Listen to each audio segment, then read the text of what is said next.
बिस्मिल्लाहिर्रहमानिर्रहीम। अस्सलाम वालेकुम नाज़रीन, आप यूट्यूब चैनल देख रहे हैं। मैं इमरान खान हूँ। इमरान खान साहब की हालत कितनी ख़राब है इसके बारे में सलमान सफदर साहब ने अदालत में आज स्टेटमेंट दिया।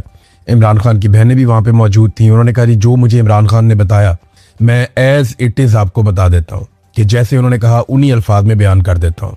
अब ये सलमान सफदर साहब जो है ये प्रोफेशनल वकील हैं। इन्होंने फ़ीस भी ली है इमरान खान साहब के मुकदमात लड़ने के लिए और ये प्रोफेशनल वकील के तौर पे अपनी ड्यूटी कर रहे हैं। गैर सियासी आदमी है तो इनका कोई सियासत से ऐसा कोई ताल्लुक भी नहीं है। तो इन्होंने अदालत में जो बताया, इन्होंने कहा इमरान खान ने जो कहा वो ये है कि उन्हें और उनकी अहलिया को 22-22 घंटे तक कैद तन्हाई में रखा जाता है। हमें सलाम का जवाब तक नहीं दिया जाता। मेरी एक आंख से अब मैं नहीं देख पा रहा और डॉक्टर्स उसको नाकाबिले इलाज करार दे चुके हैं। ये है जनाब इमरान खान साहब की हालत। पाकिस्तान का सबसे मकबूल लीडर, पाकिस्तान का सबसे मकबूल शख्स, पाकिस्तान का एक शानदार आदमी जिसको पूरी दुनिया में लोग जानते हैं। और पाकिस्तान में अगर कोई एक आदमी जिसके बारे में आप ये कहें कि पूरी दुनिया में उसकी पहचान है और पाकिस्तान की पहचान की एक बड़ी वजह वो खुद आदमी बना तो वो इमरान खान है। ये सच है और हमें ये सच मानना पड़ेगा। आज नहीं मानेंगे तो आपको कल मानना पड़ेगा। ये journal of the record meetings के अंदर इनसे आप बात करें तो ये मानेंगे कि इनका कद जो है इमरान खान के मुकाबले में कुछ भी नहीं है। ये कुछ भी नहीं बेचते इमरान खान के मुकाबले में। वो 50 साल से इस कौम का हीरो चला आ रहा है।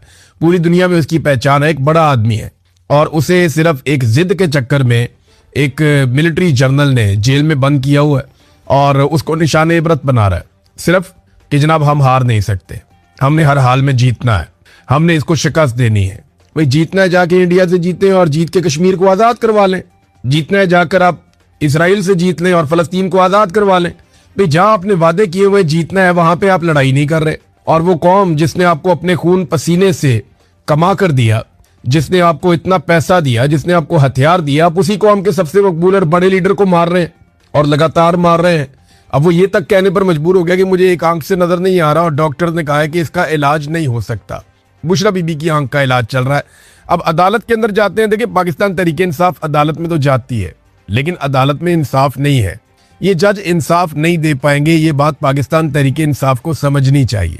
जब तक पाकिस्तान तहरीक इंसाफ या पाकिस्तान की कौम दबाव नहीं डालेगी तब तक इंसाफ नहीं होगा।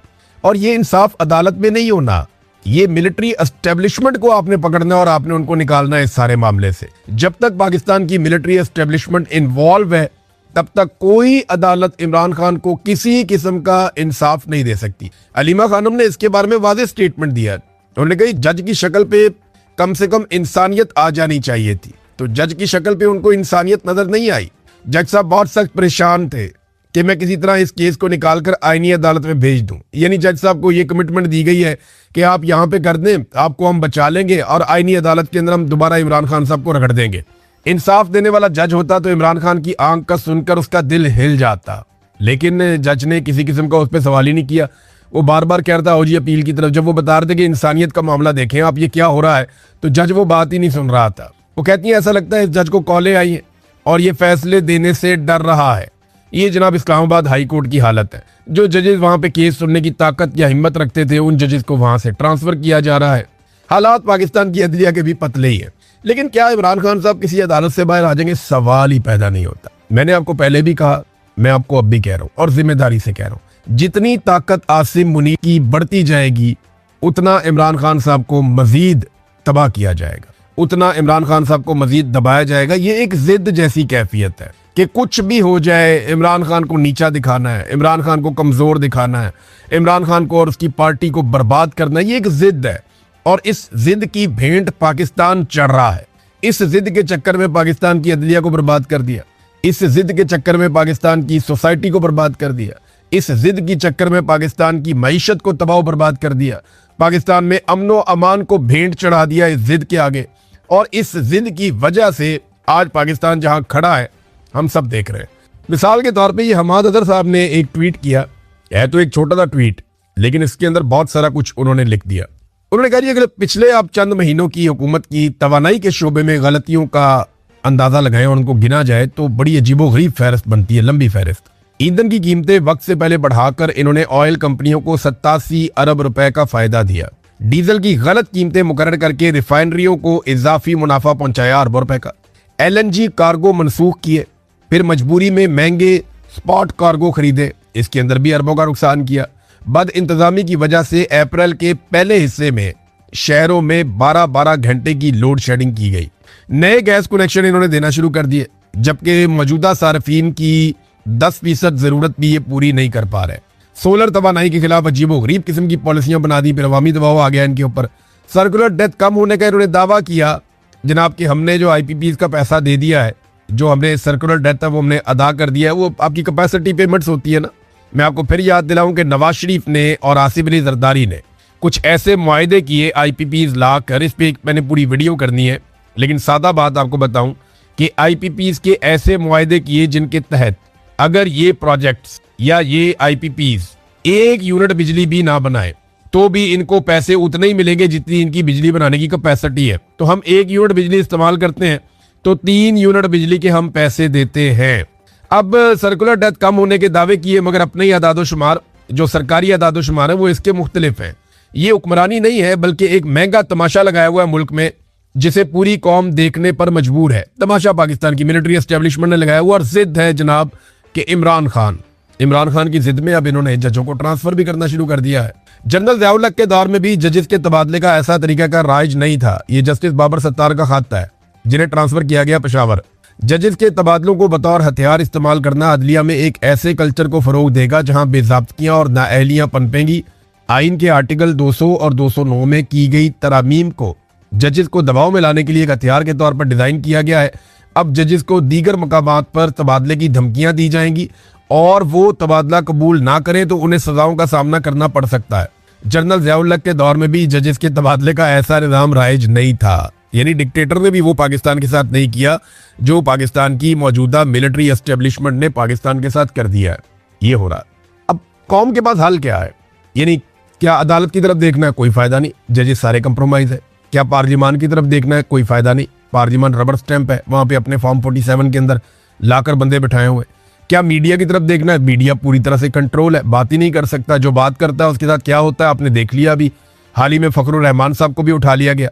एक कंपेन चलाते हैं, फिर बंदे के साथ क्या करते हैं, मुद्दीउल्लाह जान उनका प्रोग्राम बंद करवा दिया, यानी उनसे उनकी नौकरी छीन ली सिर्फ आवाज उठाने की वजह से। तो ये पाकिस्तान में एक न्यू नॉर्मल है। मीडिया से भी आप तवक्को नहीं कर सकते, पार्लियामान से भी नहीं कर सकते, अदलिया से भी नहीं कर सकते, तो फिर आप किससे तवक्को करेंगे? फिर आपको अपने बाजू पे भरोसा करना पड़ेगा। अवाम को याद रखिए, अवाम को ये लगता है ये सिर्फ इमरान खान का मामला है। जो लोग ये समझते हैं ना वो बेवकूफ़ी कर रहे हैं कि ये सिर्फ इमरान खान का मामला है। ये इमरान खान का मामला नहीं है, ये पूरी कौम का मामला है। ये मुल्क के ऊपर कब्जा हो रहा है और ये कब्जा इमरान खान ने छोड़ने से इनकार किया था, तब से अब तक फड्डा पड़ा हुआ है। और ये कब्जा आपको वहां ले जाएगा जहां से वापसी मुमकिन नहीं होगी। पाकिस्तान का सारा पैसा अशराफिया के पास चला जाएगा, यानी वो अपने मफाद के अलावा देखते कुछ नहीं। अभी उन्होंने एक नया वो कानून निकाल दिया है, एक पाबंदी लगा दी है कि पंजाब से गंदम जो है वो किसी और सूबे में या कहीं और नहीं जा सकती। आपको बताइए क्यों कर रहे हैं? पंजाब के अंदर किसान बेचारे की गंदम अब तैयार हो गई है, उसने गंदम बेचनी है। गवर्नमेंट तो गंदम ले नहीं रही और गंदम की प्राइस मिलेगी नहीं, क्योंकि माफिया इकट्ठा हो जाएगा और वो एक कीमत ऐसी मुकर्रर कर देगा कि जनाब इस कीमत पे हम खरीदेंगे, इससे ज्यादा पे हम नहीं खरीदेंगे। और मार्केट के अंदर किसान उससे भी सस्ती गंदम बेचने पर मजबूर हो जाएगा। तो किसान के पास जब तक गंदम रहती है तब तक उसकी कीमत गिराते हैं और तब तक इस बात पे पाबंदी लगाई जाती है कि ये गंदम किसी और सूबे को भी ना बेच सके। मिसाल के तौर पे अगर अच्छे ग्राहक मिल जाते हैं बलूचिस्तान में या खैबर पख्तूनख्वा में जो गंदम की अच्छी कीमत दे रहे हैं, तो वहां पे गंदम भेजना ही मना कर देते हैं कि गंदम यहाँ से बॉर्डर क्रॉस नहीं करेगी और हम पंजाब से गंदम किसी और सूबे में नहीं जाने देंगे। यह है तरीका है वारदात, ताकि किसान को पैसे ना मिले। लेकिन जिस वक्त मिडल मैन या आड़ती या वो लोग जो हुकूमत के बहुत करीबी हैं, जो माफियाज हैं, जब वो गंदम खरीद लेते हैं किसानों से और फिर लाखों किसानों की गंदम चंद हाथों में आ जाती है, तो उसके बाद फिर पाबंदियां उठ जाती हैं। उसके बाद कीमत बढ़ाने पे भी पाबंदी नहीं रहती, उसके बाद आटे की कीमत भी महंगी हो जाती है, उसके बाद मुख्तलिफ सूबों में ये महंगी गंदम या महंगा आटा बेच सकते हैं। ये है नाजरीन वो वारदात जो हर दफा डाली जाती है, अभी फिर डाली जा रही है। तो लोग कैसे छुटकारा पा सकते हैं? देखिए, अगर इस निजाम ने हारना है तो इमरान खान को जीतना पड़ेगा।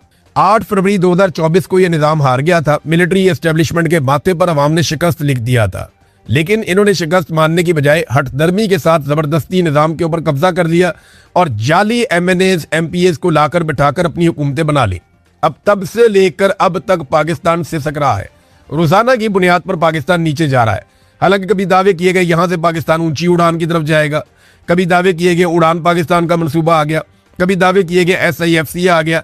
इन तमाम जितने भी इन्होंने इकदाम किए सारे सफेद हाथी बन गए और पाकिस्तान को ज्यादा से ज्यादा नुकसान होता चला गया। अब हल क्या है? हल ये है कि अवाम खुद अपना हक ले। ये अवाम ने लेना तो है, ये मुझे पता है, आज नहीं तो कल लेगी, कल नहीं तो परसों लेगी, लेकिन एक दिन अवाम अपना हक लेगी, क्योंकि इसके अलावा अवाम के पास रास्ता कोई नहीं निकला। ये लोग पीछे हटने को तैयार नहीं है। और जब तक आसिम मुनीर साहब को ताकत मिलती रहेगी, एक बात याद रखिएगा, तब तक इमरान खान साहब को वो पीसते रहेंगे। ये मैं आपको जिम्मेदारी के साथ कह रहा हूं। जब इंडिया और पाकिस्तान की लड़ाई हुई और पाकिस्तान एयरफोर्स ने तैयारी गिरा दी है, तो उसके बाद मैंने कहा था कि ये अब नहीं छोड़ेंगे और ये बहुत मारेंगे पाकिस्तान तरीके इंसाफ को और इमरान खान को, और उन्होंने वही किया। इमरान खान की आंख भी जाया कर दी। अब मैं आपको बता रहा हूं कि डोनाल्ड ट्रंप ने जितनी इनकी तारीफें कर दी हैं, जितना इनको इनके सर पे हाथ रख दिया है, उसके बाद अब ये इमरान खान को बिल्कुल नहीं छोड़ेंगे। रास्ता सिर्फ एक है, अवामी ताकत। और अवाम निकलती है या नहीं, इसके बारे में भी मैं कुछ कह नहीं सकता, लेकिन एक दिन निकलेगी जरूर। पाकिस्तान तहरीक इंसाफ के नाराज लोगों ने 8 मई को तैयारियां कर ली हैं कि वो पहले पेशावर की तरफ जाएंगे और फिर स्वाबी की तरफ जाएंगे लॉन्ग मार्च लेकर। अब 8 मई की उन्होंने तैयारियां कर ली हैं, लेकिन पार्टी तकसीम का शिकार हो गई, क्योंकि खैबर पख्तूनख्वा में ये लॉन्ग मार्च हो रहा है तो उसका फायदा ही कोई नहीं है। लॉन्ग मार्च तो वहां होना चाहिए जहां पे किसी और की हुकूमत है। यहाँ तो खैबर पख्तूनख्वा में PTI की हुकूमत है और PTI की हुकूमत इस लॉन्ग मार्च को अभी तक ओन नहीं कर रही। ना ही जुनैद अकबर ने कोई बात की है, ना ही किसी और ने कोई बात की है। तो इमरान खान साहब के अजीज हैं, उन्होंने अहमद अली न्याजी जो है, अहमद न्याजी, उन्होंने इसके बारे में बात की है और कुछ और लोग हैं उन्होंने इसके बारे में बात की है और वो अपने लॉन्ग मार्च की तैयारियां कर रहे हैं कि जनाब 8 मई को हम लॉन्ग मार्च लेकर जाएंगे स्वाबी। सवाल ये पैदा होता है कि क्या ये वाकई में कर पाएंगे, क्योंकि PTI के लोग तो साथ खड़े नहीं हो रहे। ना बैरिस्टर गौहर ने इस पे स्टेटमेंट दिया है, ना सलमान अकरम राजा ने दिया है, ना इमरान खान की बहनों की मैंने कोई बात सुनी है, ना किसी और की बात सुनी है। तो खैबर पख्तूनख्वा में लॉन्ग मार्च निकाल के इमरान खान साहब को रिलीफ कैसे मिलेगा या इमरान खान साहब को आज़ादी कैसे मिलेगी? ये 8 मई की तारीख याद रखिएगा कि 7 मई से ऑनवर्ड तमाम चैनल्स को एस्टेब्लिशमेंट की जानिब से अहकाम दे दिए गए हैं कि जो ऑपरेशन बयानुल मरसूस या मार्का हक, ये इंडिया के साथ पाकिस्तान की लड़ाई हुई थी, इस हवाले से 3 दिन खसूसी रिपोर्ट्स चलाई जाएंगी, ट्रांसमिशन चलाई जाएंगी, खसूसी प्रोग्राम किए जाएंगे, मिली नगमे वगैरह जो है वो लॉन्च किए जाएंगे। तो उम्मीद है एक दफ़ा फिर पाकिस्तान तहरीक इंसाफ अपने कारकुनों को इस हवाले से रोक देगी कि जनाब, क्योंकि ये कौमी यकजहती का वक्त है, सारे इकट्ठे हो रहे हैं, लिहाजा आप किसी किस्म का एहतजाज ना करें। जब एहतजाज करने का वक्त था वो सारा वक्त पाकिस्तान तहरीक इंसाफ ने ज़ाया किया, किसी किस्म की कोई एक्टिविटी नहीं की और अब वो अपने लोगों को रोकेंगे। मुझे इस बात का आइडिया है, क्योंकि वो कौमी यकजहती के लिए हुकूमत कहेगी, देखें जी कौमी यकजहती का वक्त है, देखें जी इकट्ठे होने का वक्त है, देखें जी पाकिस्तान को इतनी बड़ी फतह मिली थी, ये पाकिस्तान के दुश्मन हैं, ये हमारे जश्न में शामिल नहीं हो रहे, ये एहतजाज कर रहे हैं, इनकी किस्मत में जनाब वो कह देंगे रोना धोना है। तो इस किस्म की बातें आप सुनेंगे आने वाले दिनों में और पाकिस्तान तहरीक इंसाफ के जो लोग हैं वो खुद ही मना कर देंगे।